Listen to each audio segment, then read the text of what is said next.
Hello, I'm Fibonacci. I lead BD for Super Team Canada, and welcome to the How to Build Teams with AI workshop. We're here with Dirt, who's with Pentagon, and we're going to learn all about building efficient teams with AI. We're going to get hands on in this workshop and do a deep dive.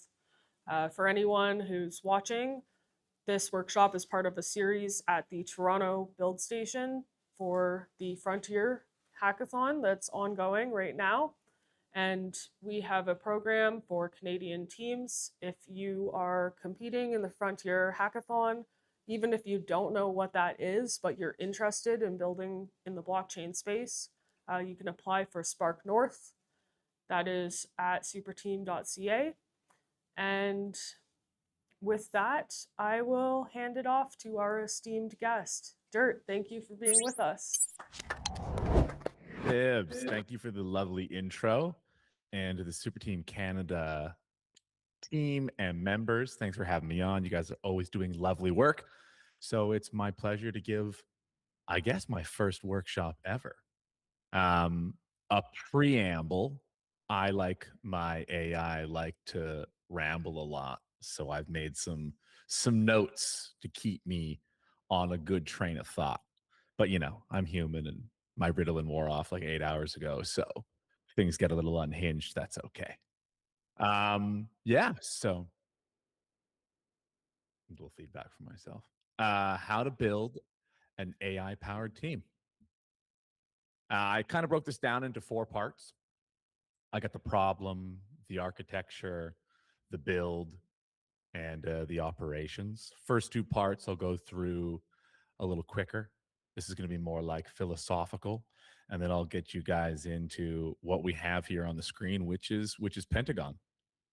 So a couple of little stats for you guys. Part 1, the problem. 80% of AI projects fail, and 77% of those failures are organizational, not technical. That's from RAND 2025. So, what do they mean by that? It means that using AI can be a bit difficult. Everyone's using AI, nobody's winning. A large percent of businesses use generative AI now.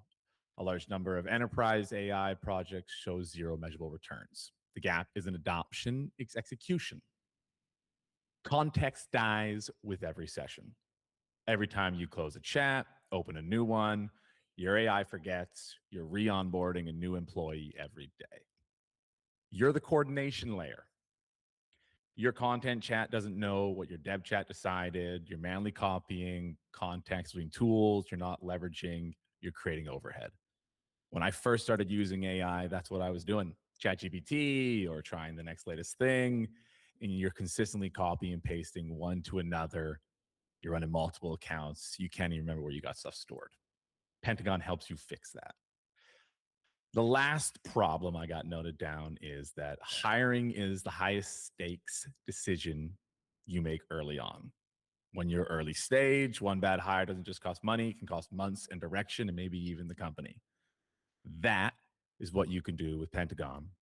You can avoid having to make those early hires and those rush decisions by having a quality AI team to help you flush out the important parts, like working on the product, finding users, before having to make big decisions on who you're going to hire to do your content, your marketing, your outreach.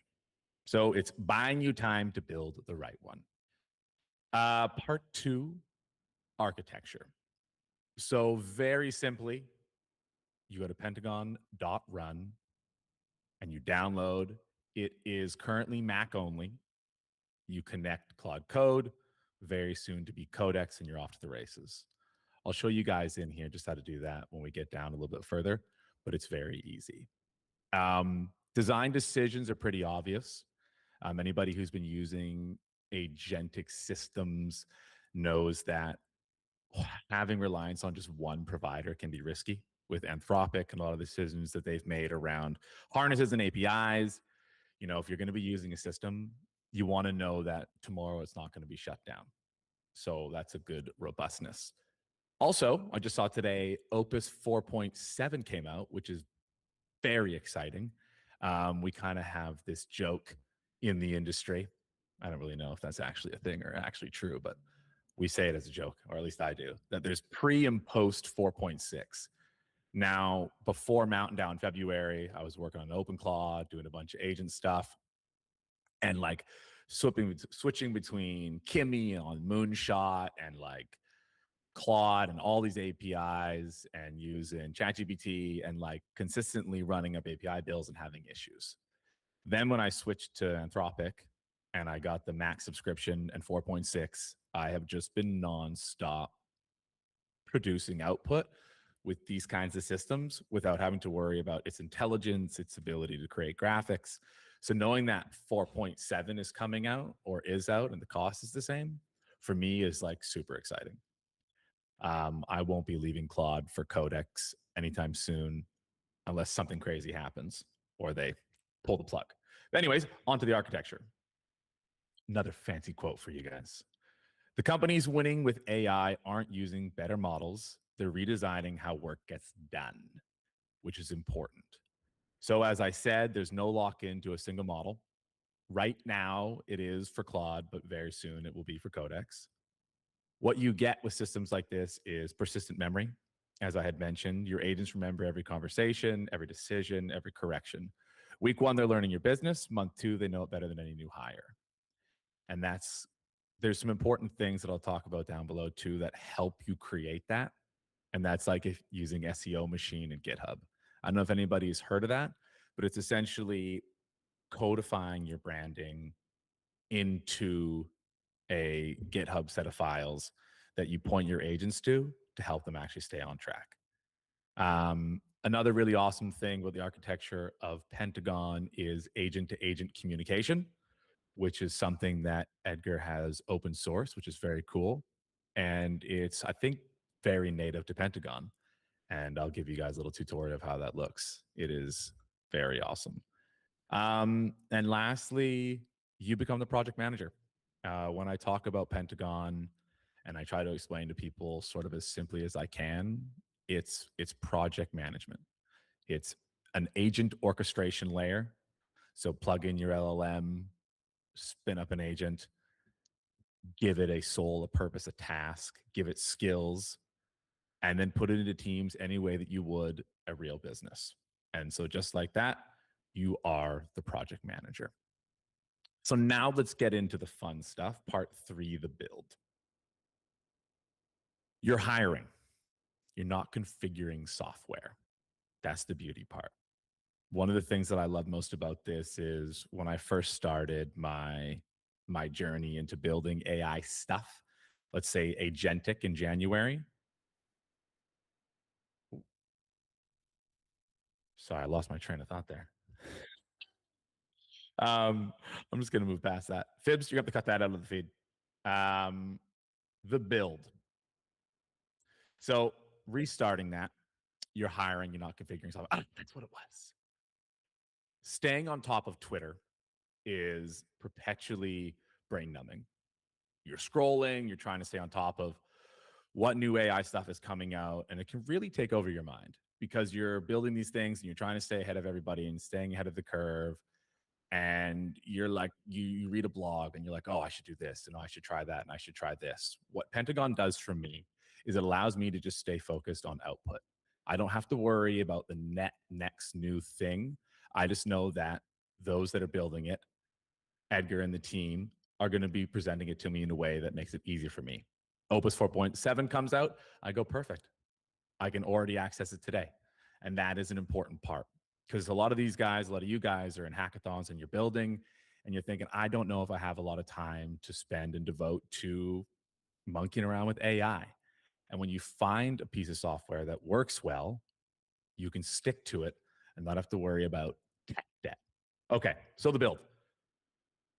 What kind of team do I need? What I decided to do for you guys today is spin up an agent and show you what it actually looks like to feed it with its first prompt. I did a Super Team Canada presentation a couple of weeks ago, and I showcased my RWA idea, which was putting maple syrup on the blockchain. Yes, that's correct. We can do it. And so, what I'm going to do today is take it a little further. The best way to think about building AI teams is specificity. Don't come in and just create all this noise. Do it with intent, do it with purpose. So, what I recommend to people is spin up an agent, call them a lead, and let that person direct everything else. So I pre created a prompt, which I will give in here, essentially stating to this first agent within the procurement team that you are the lead of the sourcing and supply chain team for a Canadian maple syrup company. This one department within a larger business.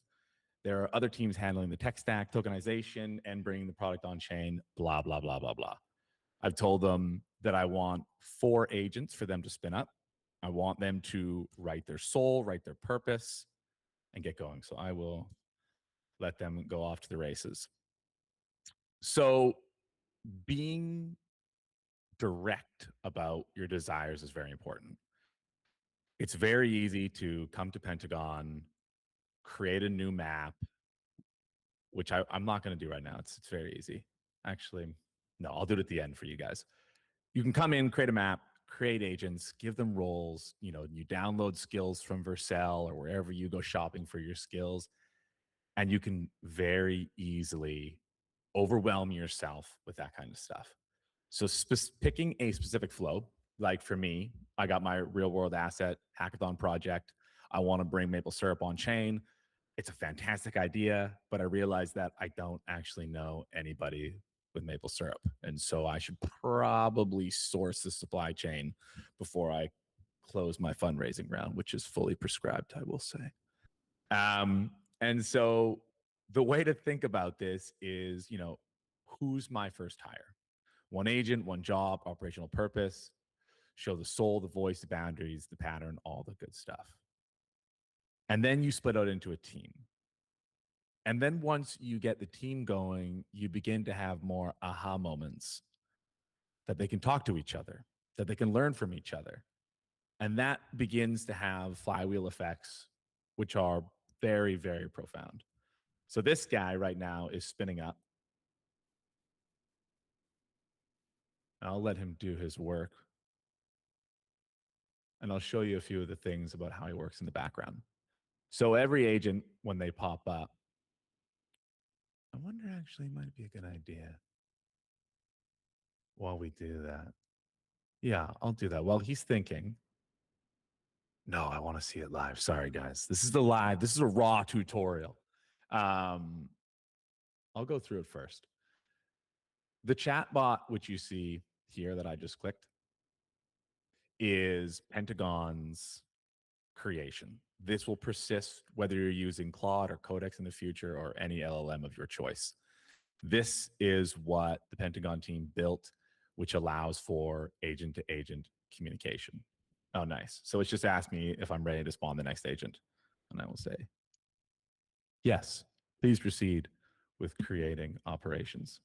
And then on your own, spin up all the rest of the agents too, please. We've got a maple syrup market corner. I like to give a lot of context. I find that context is very important. I use Whisperflow for speaking to the agents. And so it just really allows me to ramble and hit all the corners of what I feel are necessary. Engineers may have different ideas, but I like to, when I'm alone in my office, put a little human flavor while speaking to the team. Anyways, while it's going to do that, I'm going to show you a couple more things. Inside of here is where you can configure MCP servers, which I don't know how common it is for regular folk to use MCPs. I think they're pretty new, but it seems like every SaaS tool out there on the market is creating MCPs, which allows you to connect to things like Buffer, to connect to things like Notion, Fireflies. So all of these tools that you're using in your regular day online, you can now give as skills to agents, which is really, really fun for a lot of different reasons. This is also where you get skills where you can add, and then these will persist across sessions and across agents to make it a lot easier to manage. As I said, tech debt can really get at you. Um, Also, every agent has just a normal terminal. So this is where, for me, I can come into Claude, and actually, this is like the session I'm logged in with. So I could have started this with showing you guys how to build one, and this would be kind of like the very first step. You would have gone onto the website, pentagon.run, downloaded, you will have purchased Claude, a subscription from them. And then inside of here, you would just have done the regular onboarding flow for Claude. Once you log into here, it's logged in for your entire session.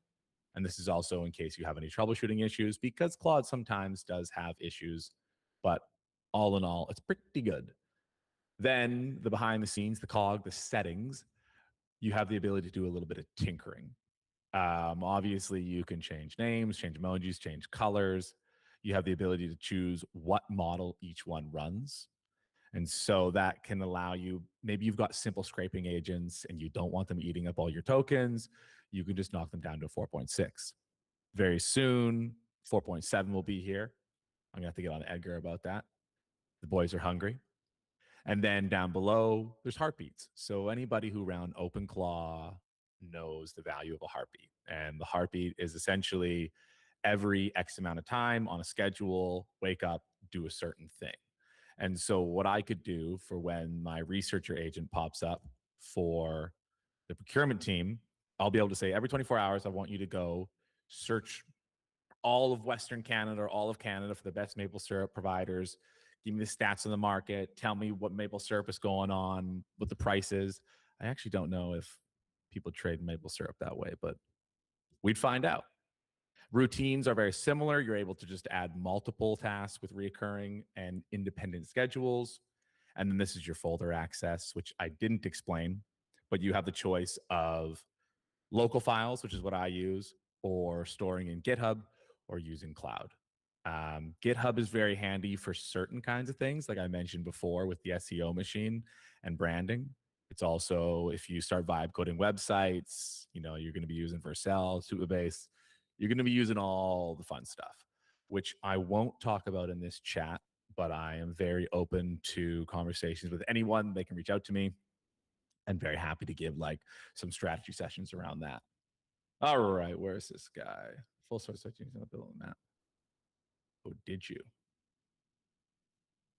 Priceless. Can you respawn those agents?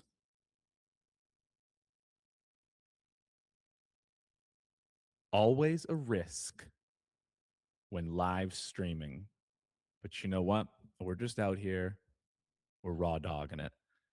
Every once in a while, because agents have the ability to spin up agents in the background to work in parallel.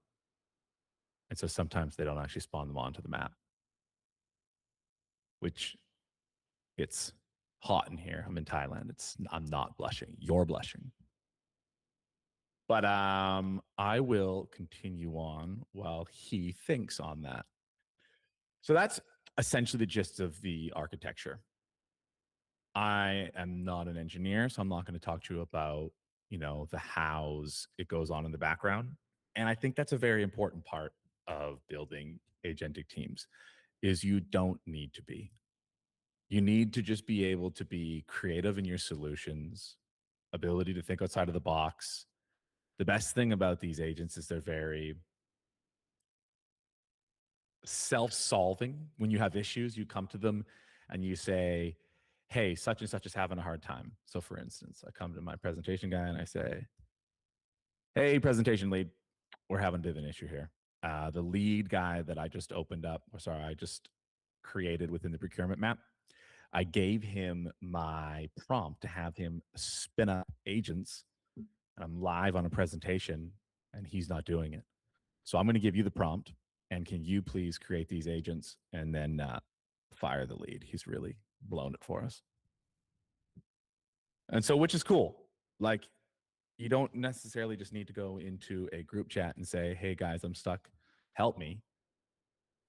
Agents are the helpers, which is also what's really cool about this presentation today is I created the presentation with my team. I went through rounds with this guy, the presentation lead, and all of my Pentagon people that I use for Pentagon and the content I create and the stuff that I do. And it helped me go back and forth to say, you know what, this is the best thing we should do, et cetera, et cetera, et cetera, which is like really cool. Um, Operations is my part 4 because the setting it up is one part, right? And it's really not like that difficult. The operations is sort of the beauty and where you as a builder can grow. I started throwing around the word AI operators. I come from a oil refining background and I was an operator. So I wasn't the one, you know, building and I wasn't the one doing maintenance. I was the one in there clicking buttons and trying to run fast. And that's sort of like where I'm able to see the light with Pentagon as well, because it's like it's AI operations. Um, Got another beautiful quote for you. If you want to build a ship, don't drum up the men to gather wood, divide the work, and give orders. Instead, teach them to yearn for the vast and endless sea. I'm not going to say who did that because it's all French and I'd butcher it. Sorry, Ben. Agent coordination, skills, heartbeats, daily rhythm, the compound effect. That is what operations is. Agent coordination is up to you. The way that I typically like to run my teams is top down. I like to use the lead to help me run other departments.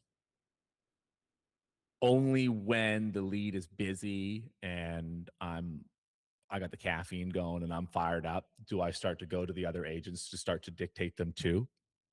And that's simply because it's good to have iterative loops and it's about not running too fast unless you're really good at multitasking, which I'm not great at multitasking. I know that. It's why I take Ritalin. It helps me stay focused. And so for me, agent coordination is everything. And that's what's really powerful about Pentagon is it allows me to create a space and a map for each client, a map for my personal life, a map for my growing business. And I'm able to separate things in the ways that make sense. I do a daily Obsidian and I CLI my lead agents into the Obsidian and they update me in their daily section of what's active, what's blocked, and what's to do. And so like that allows me to have like a check-in with, okay, what are we working on? What are we doing? And the ability for them to communicate together is really powerful. Right now, of course, they're blowing it on the agent creation, which is pretty comical. But I don't quit.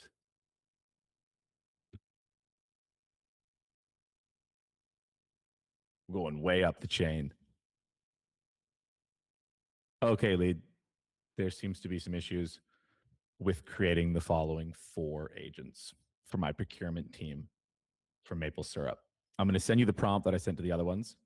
Ignore the you're the lead part. Find the parts where we're creating agents, and please create those agents. Comical, absolutely comical. Nice. See if it can do that. Yeah, agent coordination. Another cool point, actually, in the realm of communication is this sideboard here on the left. This is a history of my team's DMs and their chit chats with one another, which is pretty freaking awesome. So they will communicate with each other based on whatever thing it is that I've asked them to do. It's good because, like, when I'm working with the designer, I say, show your design to design number 2, show it to the auditor, talk about it for a few iterative loops, and then get the lead's approval. What I find with agentic flows, and people will likely agree if they've used it, a second output is better than the first, and the third is better than the first, and it just gets better and better and better. And so you have the ability to dictate how that gets done, which is very fun. Skills is something that is fairly broad. Anybody, again, who's using agents is likely familiar with skills. There's a lot of repos that I list. I use Vercel.sh and allows me to find things like searching skills, negotiation skills, front end design skills. I know Solana has a big repo of their own skills for developers, which is cool. Like, that's kind of the whole point. Like, if every agent was the exact same, it would kind of defeat the purpose of building teams and making departments and having them be good at their jobs. When I first started doing teams back in Mountain Down, I was trying to build a personal SaaS product, which is ridiculous, but everybody goes through that, I suppose. Um, I had an agent for like every specific button on the SaaS product, which was like, you scrape LinkedIn, you scrape Twitter, like you enter data, like you like all of these like specific push button styles of things. And I was also naming them after dead relatives. So two mistakes there. The first mistake was naming them after dead relatives because it made them really hard to fire. But I did eventually kill them all again. That came out wrong. And then also was just like a specific kind of button pushing task. They work best, in my opinion, when you treat them like employees. Give them roles, have bosses, have structure. You know, show them what best looks like and what the worst looks like. Because the more time that you spend, codifying the things that you want, the better the output's going to be for you. Yeah, as far as operations, I've talked about heartbeat, daily rhythm, same, and compound effect is a lot of what I've just talked about. Sadly, it looks like the agent spawning isn't working, which is very sad, which is funny because I'm able to do it all the time. Now, functionally, it wouldn't really matter because all I'd have to do is ask the lead, output the sole and purpose for each individual person, copy paste, copy paste, copy paste, and they'd be off to the running. Actually, I'd probably just be able to say matches them directly. Yeah. Hey, lead, I just spun up Galatea, Neptune, and Desdemona. You seem to be having issues with spawning agents. Can you please send them their souls? I'll create one more. You can choose which one gets to be procurement, operations, brand, and sales and compliance. That's up to you. Just to show you guys the mailing. Very simply, I probably have to like close the app and reopen the app because we're in Y Combinator and Edgar is running really fast. Sometimes things break with updates, but I'm not lying to you. The spawning does work, and it's really not even that important of a feature, but I just really wanted to show it to you guys because it would be super fun. I could ramble about this sort of all day. I've given a lot of philosophy. I've given you sort of like the how it's done and the why I do it. I think now's probably a good time to open up for Q&A. Fibs, I think I've about rambled myself off stage.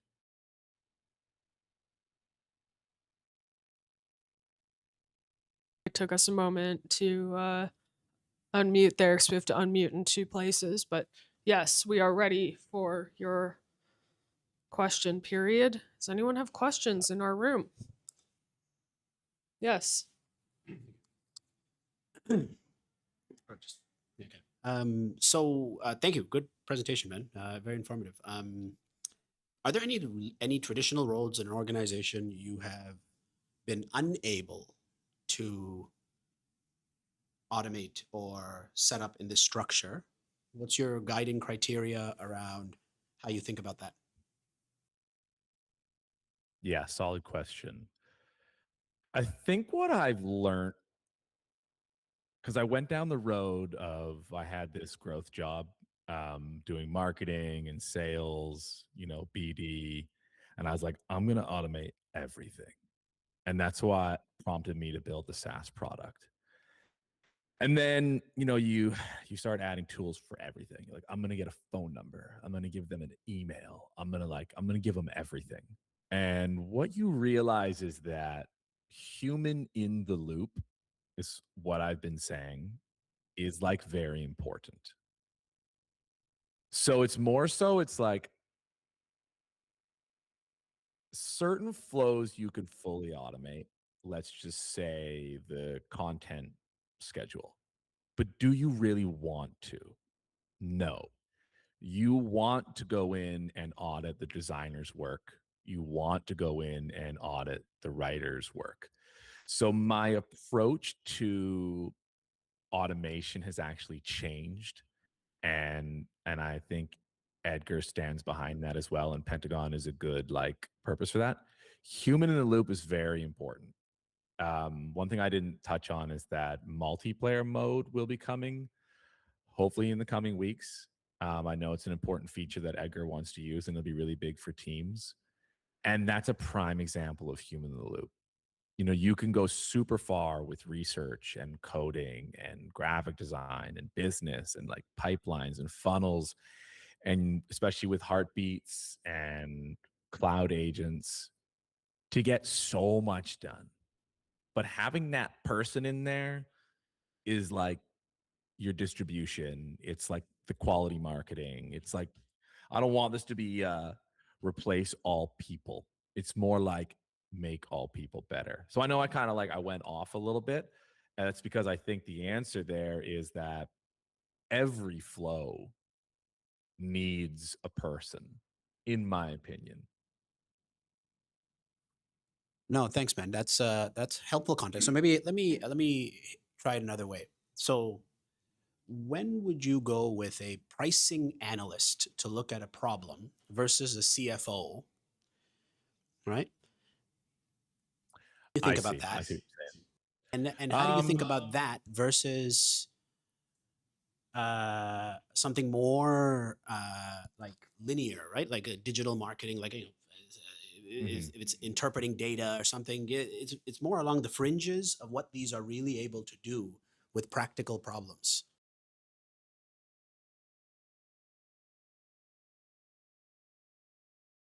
Could do any job. Each one, however, is its own, for now, Cloud Code instance, right?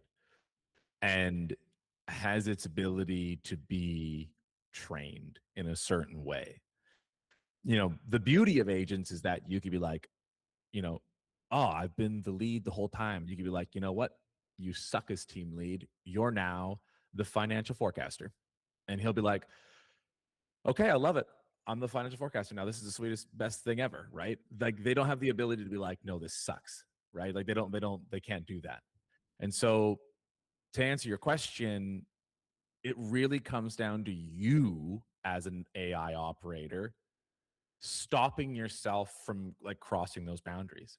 Because if I have a financial forecaster, which I have a financial advisor in my personal stuff, I haven't put him to the test yet, but I've been giving it like a ton of articles that I find, and I've been giving it like PDFs for stuff. Like I'm trying to train it on thought leaders' points of view. So if I want some financial analysis, I'm gonna go to that guy because I'm like trying to codify his patterns a certain way. Could I take, like I want like, hey, is gold a good buy?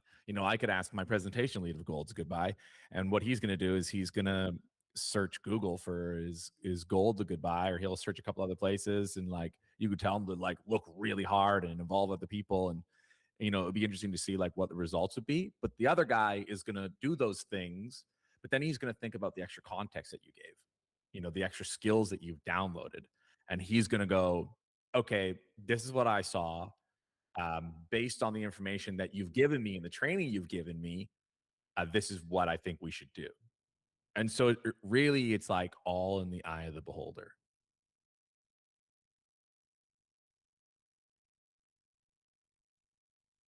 We have another question. One moment. Um, I would like to see how it looks like when your designers create visuals and stuff. How does Pentagon displays it and stuff? That's just a side little visual curiosity I have. Totally. Totally. I don't want to change screens. So in the currently, what I do is it opens as a local HTML file in my Brave browser, which is sweet. And I have taught them when I was building my website, they they presented this amazing front end design. I was blown away. They did like my brand package and I was like super stoked. I couldn't believe it. But then I prompted to make a couple of changes. You know, like the thing about AI is like you can get to 80% great so fast, but the last 20%, 80/20 is really hard. So I learned the hard way of getting them to do like V1, V2, V3. It overwrote the local file, and then that beautiful design disappeared. And telling an agent like, you can't be like, hey, remember that thing you just did that was really beautiful? And they'll be like, one, I don't know what I just did because I wrote over it. And two, I'm not too sure what beautiful means. Um, that said, since that kind of conversation has come around, a lot of us in the group chat have been like, we use this for a lot of content creation, written, graphics. You know, now you can use Remotion with an MCP, and so you can create video graphics from an agent that uses the Remotion tooling. So Edgar has created this artifacts thing here. So, and I've actually never used it. That's interesting. So if I go to this would be wild. So I go to my designer, and then maybe if I go to my artifacts, let's see here. Design rules, AB, policy, called. So long story short, how's the design decisions? Yeah, I was informed by Edgar that the artifact viewer isn't quite ready yet. And you will soon be able to actually view the stuff locally within Pentagon. But right now it opens up locally. So all Are I you have to do is ask it, like I do this literally all the time, and then it would just pop up in a window. But I don't know if I can share that on this screen without blowing the presentation thing. But honestly, it's really easy. And what's really nice is like right now, I've like all of my windows have got like 7 open local files because I'm just like, where you just start working on fun ideas all the time. And so, like, one that I'm doing right now is for a change to part of my digital agency. I'm working on going after local businesses in my home area to help them with using AI for the first time, helping them with certain automations, helping them with changes to their website. And so I'm building this as an extension of my dirtdigital.io. And so within my Dirt Digital map, this is my new totally doxing self plan. And then so this designer just sort of popped up. I literally built this team 4 hours ago while I was waiting for this feed because I had an idea. And then the designer pops up a design. I like go, I don't really like the way you did this. So I take a screenshot and then I drag the screenshot in there. And then I go, yeah, okay, you created an acronym, WAT. Wow. I don't like that. Can you make a new version and remove the acronym? And then question though? How many? So Pentagon obviously probably runs with a gateway in the backend that like dispatches all the calls and coordinate everything. it uses a harness the same way Paperclip uses a harness with Claude Code. Outside of that information, I don't know the answer to the question. It's like I'm curious. Well, more simple question is like how many agents are able to run at the same time? Because with my team on OpenClaw, usually when I start to have like 3, 4 agents that start working at the same time, some of them drop. I get rate limited and stuff like that. Yeah, OpenClaw can be a notorious pain in the ass. They seem to just like quit at times.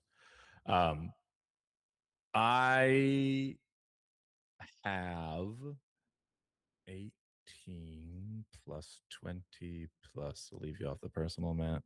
I don't know. I probably got like 50 agents, and they come and go. Can't marry them, but I've never had an issue of too many running at once and having a rate limiting issue. Um, I did have rate limiting issues back in February when Opus wasn't working very well and Pentagon was new. So I literally had 2 plans and I was like ripping through it. And I think they fixed some stuff. And now I've only rate limited one time in the last month. And that was when Edgar made some changes to agent to agent communication and like persistent loops. And they just like started, 5 of them were having a group chat for like, I don't know, 45 minutes straight and like creating stuff. And then I got rate limited, but then it reset after a couple hours. So not being on the API is really, really good. Using the subscription helps a lot for that.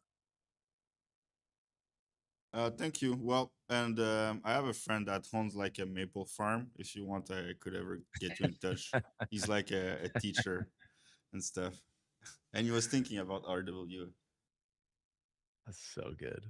He can have I'll give him the whole business. I got a front end for it. Got the pitch deck ready for him. It's good. It's ready. Don't be doing that. Don't be He can doing that just yet. Okay, we got to talk about this. I want to get in on the maple syrup business.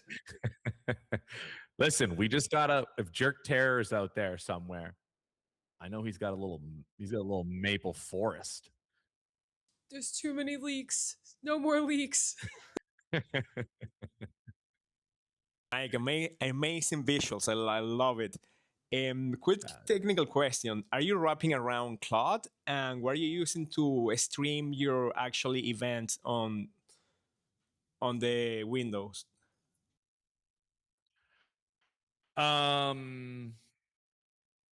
Yes, wrapped around Claude. That's like the harness piece. And as I said in the call, Edgar has realized that just being at the whim of Claude is not a good thing. And hence why Codex is coming very soon. And then I imagine in the future, it'll be carte blanche, whatever LLM you want. And when you say, how am I displaying the screen? What do you mean? How you're streaming the events on the screen, how you keep track of your logs. If you go back up a little bit, I can give you a perfect example. On the, you mean I think on down the or up? design or the one that you had Oh. open before. Oh, the one where I asked it Yeah. to, yeah, this guy. Go. It's actually open V3, finding the tools like thinking. Mhm. It's streaming that from the logs, right? Like, do you know how is that happening in the background? That I don't know. But anybody who's got technical questions, Edgar loves to answer this stuff in the Telegram chat. So anybody who wants to have a technical conversation, curious how it's working, blah, blah, blah.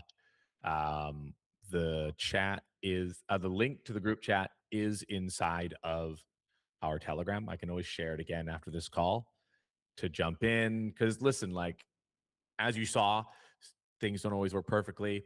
So I go in there and I say, hey, this needs to be fixed. And another person says this and this. And then somebody's suggestion for like, look, I would use this if this one thing was enabled.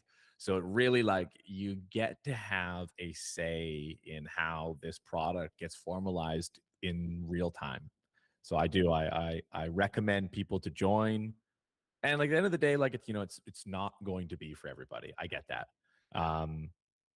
I think engineers are the most pain in the ass because everybody wants to whip up their own custom solutions, and I don't have answers to their questions. But still, I think you would benefit. Yeah. What else got? What other questions we got? Yeah, we have one more question, and I will yeah, make sure you post that link in the build station chat after. I'll have to add you there or send it to me and I can post it. All right, another question. Hey man, so just want to confirm. So this is basically, or it's a visual interface for an agent harness, right? That's kind of you. It's just, but you're allowed to like you can set up workflows far more systematically and with more precision because of the visual interface. Is that a fair kind of summary of the like product? Totally fair. And that's why, like I say, project management. There's a couple of things like the agent to agent communication has been Edgar's sort of biggest differentiator. Like you go to somebody like Paperclip, which is very similar, but it doesn't have the map layout, but it allows you for multi-agent orchestration. You can't say to one agent, speak to the other agent. And that's what gets you to these really interesting flows because I'll open my computer in the morning and the guys will start firing on the heartbeat and the researcher will start relaying to the writer who then will relay to the comms guy and then they just start working without you having even had to have prompted anything. So those are like the little bits of that's the extra stuff you get on top of what would just otherwise be simple Claude instances. You got some more? We have another question, and I'm just Oh, gonna ask that if we have back and forth, just pause to let someone answer, and then give it a little pause because we're muting and unmuting as we go to avoid feedback. Not this was an instruction for our room, not you. You're doing great, Dirt. One more. I just wanted to ask from your experience managing agents, because the way I designed my team, there's the orchestrator and there's is employee basically, and everything goes through him. So when an agent is done, he informs him, and then he dispatches the next in the queue. You think that's gonna give better results than letting even the employees talk to each other and just make it one single chain? I would never stop them from gossiping about me individually. Um, the more they communicate, the better. In terms of direction, and this is sort of like, you know,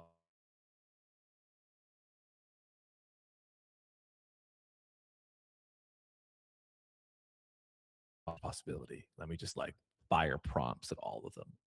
And you'll get output for that, no doubt. And it's up to you to go back through and like deal with the carnage. Now, it's great carnage. You're being very effective and you're creating a lot of things, whatever the things are that you want to create. But what I have found is if you can direct through the lead agent and make it a rule that when somebody is done, they update the lead agent, then that gives you one guy. You go back in and you go, summarize what I missed. I can tell the team has been messaging you a ton. Let me know where we're at. I lost track of like, am I blocking stuff? Do you need tools, API keys? Like, and then that message allows them to go like, oh, I know I'm in charge. And they do like if you're coding, maybe the lead guy isn't the auditor per se for like code. Maybe he's like in the loop. But what I've heard Edgar say with like coding specific is like you don't need 5, you need 2. One guy writes it and one guy checks it. You don't need to ship it around to other people. So it's like certain flows have maybe certain best practices. And like these things are changing at real time. Like this is so nascent. And I'm out here, we're making up phrases and terms and shit like that. Like things seem to be moving really fast, but that's also good. Like that means we're freaking really early. Like most of the people you know in your life are just still using ChatGPT like it's Google. So back off the tangent. It really depends on who you are as a person and how much context switching you can manage, let alone the agents, which will dictate how you set your team up. Okay, thank you. Yeah, because the way I designed it, basically, it's like I have my orchestrator agent, then I have a front end and back end, and then a QA. So basically, my orchestration, he plans, then dispatches both the back end and the front end. Then they send the output back to him, and then he dispatches the QA to verify their work. So it's like 1, 2, 3, 4. It's like 7 interaction for like one plan. And you would benefit from them being able to talk to one another as well, not just like to and from the lead agent. Thank you. You would end up with the sidebar on the left here with like the DMs and the groups. And so you would have chit chats between, I've forgotten the names of them. I apologize. You would have chit chats between each one of them in addition to what they send to the lead agent, which is good. Like if you think about it like a business, you don't want all problems to just come to the lead. You want your employees to be able to figure things out and then they come to you. All right. Excellent. Thank you. Dirt, do you have any last words for us before we sign off? Because we went way over the allotted time that you had promised to us. So I'm gonna let you. I'm gonna let you wind this down, and then I'll do. And then I'll say goodbye to everybody as well. I think, and no problem, by the way, AI really excites me.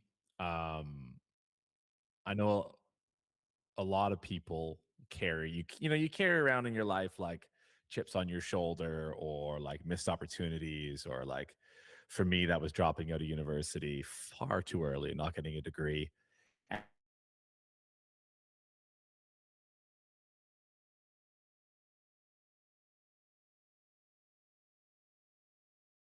It's like holy shit, like I'm able to really close the gap on what I thought was possible. Front end design, like I don't even need to do the list. The list is very impressive. And so I was like, I'm not going to squander this opportunity. I'm going to be at the forefront of it. I'm going to learn to use it the best. And, whether the best is using Pentagon or it's using whatever it is, my advice to you is just don't be like, I don't have time to try something out. Do yourself a favor, learn to use it. We're all pretty siloed on Twitter these days. And so it's kind of like crypto where like you think everybody already knows because it's like the only thing that you see, when in reality, it's not the truth. So with that, yeah, check out pentagon.run, join the Telegram group, ping me. If you got any questions, you can find me on Twitter at dirty_digs. And Fibs, Hugo, the super team, Canada. Thanks, guys. I appreciate it. Thanks so much.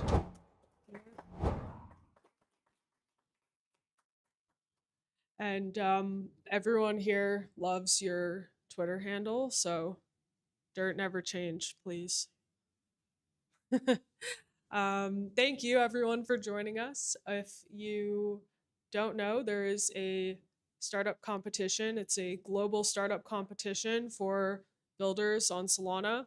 If you are building a startup, whether you're already on Solana or not, especially if you're a Canadian builder, reach out to us, Super Team Canada. We have programs to support you for the Frontier competition and beyond. And we have another workshop today at 4 p.m., so stay tuned for that. And yeah, thanks all for joining us. See you later.